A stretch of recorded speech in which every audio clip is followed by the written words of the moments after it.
Deus, que Deus te abençoe poderosamente. Estamos aqui de volta com mais uma aula. Agora falando sobre o cativeiro, os exílios e retorno do povo de Israel. A apostila é Panorama Bíblico, ok?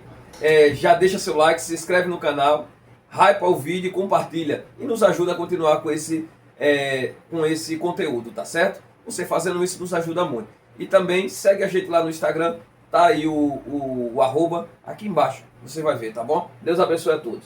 No Antigo Testamento encontramos o povo de Deus representado pela nação de Israel. Esclarecendo, Deus sempre tratou o seu povo através de aliança. Essas alianças são diferentes na forma de conteúdo, mas são iguais em essência. Ou seja, Deus estabelecia diretrizes para o seu relacionamento com o povo e vice-versa. As alianças são abraâmica, mosaica e davídica. São progressivas e apontam para a aliança perfeita em Cristo. Israel refere-se ao novo nome de Jacó, quando Deus o abençoou. De Jacó, Israel, saiu 12 tribos, seus filhos. Quando passou então a ser identificado como uma nação. Judá era um dos filhos de Jacó, uma tribo, uma divisão em Reino do Norte, Israel, Reino do Sul, Judá. O Reino Norte deixou de existir. A palavra judeu originalmente era usada para designar os nascidos na Judéia. Depois da libertação do cativeiro da Babilônia, os hebreus começaram a ser chamados de judeu. Aí vamos lá, escravidão e a libertação no livro de Juízes. Capítulo 3, 5 e 8. Escravo da Mesopotâmia, foram 8 anos. O juiz libertador foi quem? Otiniel. 3, capítulo 3, verso 12 ao 14. Escravos dos Moabitas. Foram 18 anos de escravidão.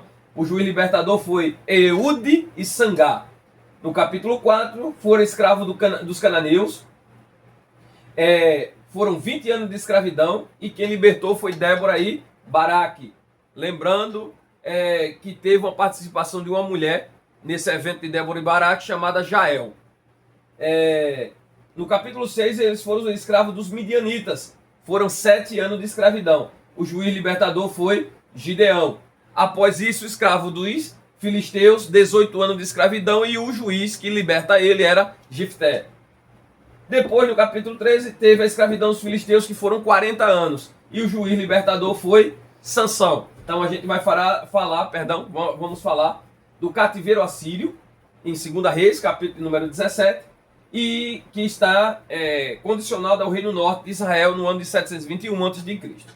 Jeroboão proibiu as viagens para o templo de Salomão e estabeleceu os santuários alternativos em Dan e em Betel. Então o povo do norte começou a identificar-se com as imagens do culto à fertilidade dos cananeus e passaram a misturar o culto de Javé com o culto de Baal. Esse sincretismo explica a censura profética contra o rei Jeroboão e os seus santuários. O reino do norte nunca estabeleceu uma dinastia real e instável. Nadab, filho de Jeroboão, governou apenas 2 anos antes de ser morto por Baasa, no capítulo 15 de 1 Reis. Elá, filho de Baasa, sofreu o mesmo destino nas mãos de Zirim, comandante militar.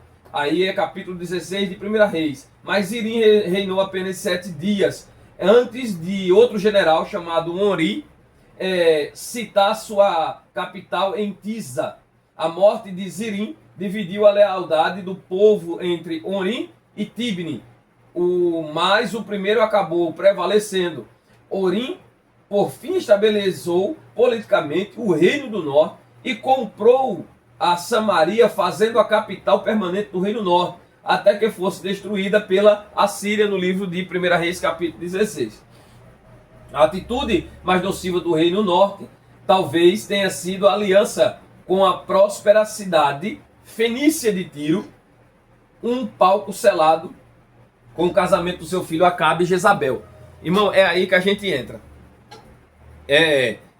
Quem prepara o local para Jezabel é exatamente Jeroboão e a sua esposa. Se você der uma olhadinha direitinho, Jeroboão traz o quê? Traz as adorações pagãs a Baal para dentro do reino de Judá. Aí Deus tinha um profeta lá. Deus tinha um profeta. O que é que acontece? Deus começa a repreender Jeroboão pelo tal ato. Um dos profetas que andaram durante o reinado de Jeroboão chama-se Aías. O profeta Aías estava cego na época, e Jeroboão disse à sua mulher: você vai até Aías, lá, mas você põe uma capa, você se cobre, que é para ninguém te conhecer, porque as pessoas sabiam que a mulher de Jeroboão era adepta aos cultos pagãos de Baal. Só que o homem queria tentar enganar Deus, glória, e manda a sua esposa, porque Jeroboão está doente, manda a sua esposa se encapar, se vestir de outra coisa, colocar uma capa, ficar irreconhecível aos olhos do homem, para poder enganar o profeta e pegar a cura lá no templo onde estava o profeta. Interessante que Aías estava o quê? Estava cego, não via. Quando a mulher de Jeroboão bate na porta ou entra pela porta, ele diz: ei, pode sair daqui, eu sei quem é você. Você é a mulher de Jeroboão. O homem estava cego, irmão. Eu quero te falar uma coisa aqui da parte de Deus. Mesmo que os olhos materiais estejam cegos, se nós estamos ligados com Cristo, o olho espiritual está aberto e Deus vai revelar, irmão. Então, nesses últimos dias, Deus está levantando uma nação cheia de Deus. Homens e mulheres que não sentam na mesa de Jezabel e não vendem a sua unção. E não são corruptos. Aías, mesmo cego, Deus estava com ele, os olhos de Aías espiritualmente estavam abertos. Ele disse: volta, volta, porque aqui você não vai entrar. Você é vendida a Baal. E a minha unção, a graça que Deus me deu, ela não é vendida. Oh, glória a Deus. Então, no primeiro momento, a mulher de Jeroboão quis enganar, agir na surdina. Quando Jezabel entra, ela já vai fazendo tudo explicitamente. E agora levanta uma perseguição aos profetas que estão profetizando contra o mau comportamento dela, referente ao reino de Deus e as coisas de Deus que estavam em Judá. Oh, glória a Deus, aleluia. Ou seja, a gente está vendo que existem profetas que se sentam à mesa de Jezabel, que se vendem a Jezabel para poder ter algum lucro para a sua vida, mas Deus não conta com pessoas que estão vendendo a sua unção, vendendo a graça que Deus lhe deu. Deus conta com homens e mulheres que têm compromisso com o céu, não se vendem nem sentam na mesa de Jezabel. Oh, glória a Deus, aleluia. Cativeiro babilônico, o reino do sul, Judá e Benjamim, 600 anos antes de Cristo. No governo de Roboão, a apostasia religiosa que caracterizava o reinado de Salomão tornou-se mais patente. O javismo debate-se com a religião cananeia e com a prostituição masculina. 1 Reis, capítulo 14. O exército de Judá continuou suas lutas militares contra seu rival do norte, sem que houvesse supremacia em uma das partes. Para piorar a situação, o poderoso egípcio Sisaque invadiu a Judá em 926. Livro de 1 Reis, capítulo 14. Levando os escudos de ouro, simbolizando o fim da era de ouro de Judá, devido à sua apostasia. Após breve e inexpressível reinado de Abias, é apresentado um longo período do governo de Asa, com uma fórmula típica para os governantes de Judá. Asa é um dos poucos reis de Judá que as narrativas lhe são favoráveis.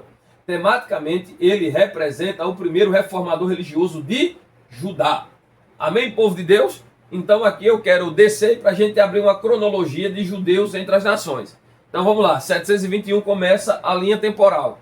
Aí de 721 a 606 eu tenho os assírios. De 706 a 536 os babilônicos. E de 536 ao 330 tem o Medo Persa, que são os fenícios. Ok? Ou seja, o primeiro e o segundo templo de Salomão foi o primeiro templo em Jerusalém, construído no século de número 11 a.C. E funcionou como local de culto religioso judaico central para adoração a Jeová, Deus de Israel. Foi pilhado várias vezes, seria totalmente destruído por Nabucodonosor II na Babilônia em 586 a.C., após 2 anos do cerco de Jerusalém.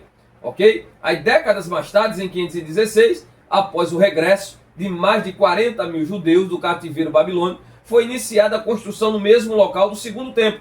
Manteve-se erigido em 515 a.C.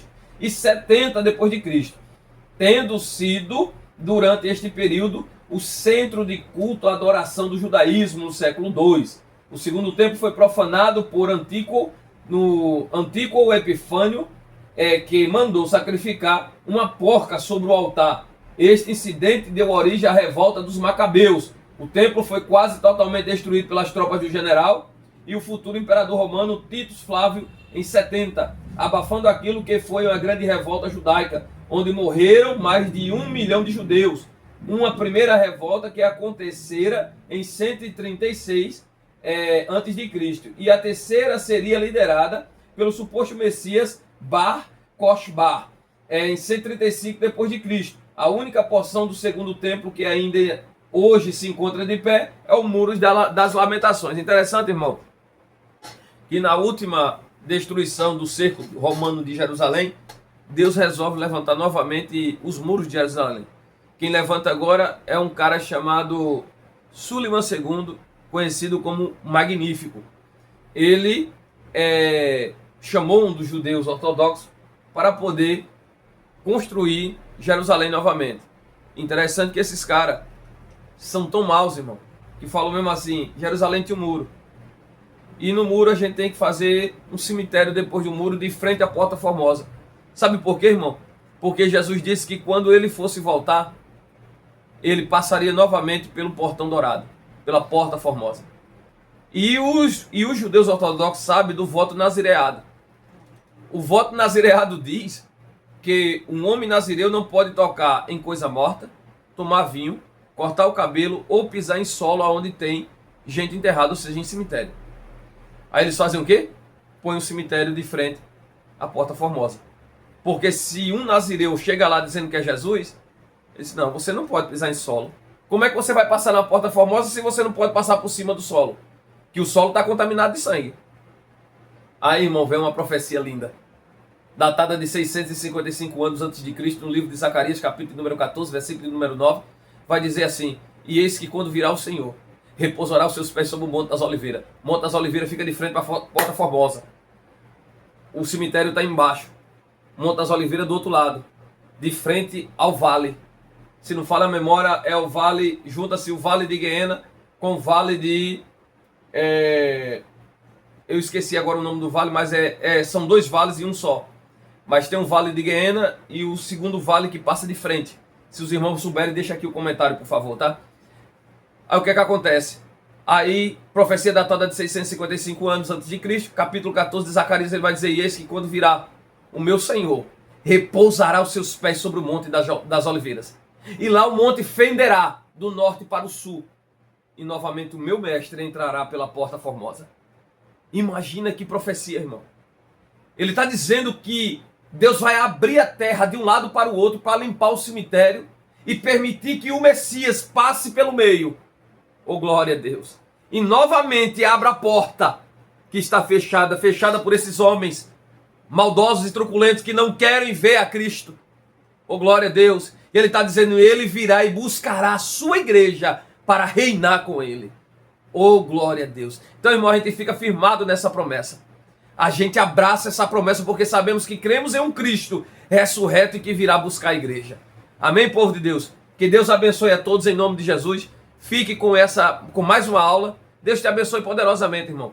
E como de costume, eu vou deixar para você aqui um livro para poder você conseguir indicar para poder você ler e também indicar, né, aos irmãos, em nome de Jesus. Aqui, irmão, está o Tabernáculo, um retrato detalhado de Jesus. Aqui eu tenho as duas versões, aqui é o 2, mas é o 1 e o 2, é feito por Paul Sejong, que escreveu esse livro. Um livro muito bom, que fala sobre o Tabernáculo de Cristo, na época de Cristo e também nos dias de hoje. Procura, eu tenho os 2 volumes dele, tá? Mas procura esse livro aqui, são 2 volumes, o 1 e o 2. é o tabernáculo, um retrato detalhado de Jesus Cristo. Então isso aqui é de suma importância para você, tá certo? Se inscreve, deixa o like, comenta, compartilha e Deus te abençoe poderosamente.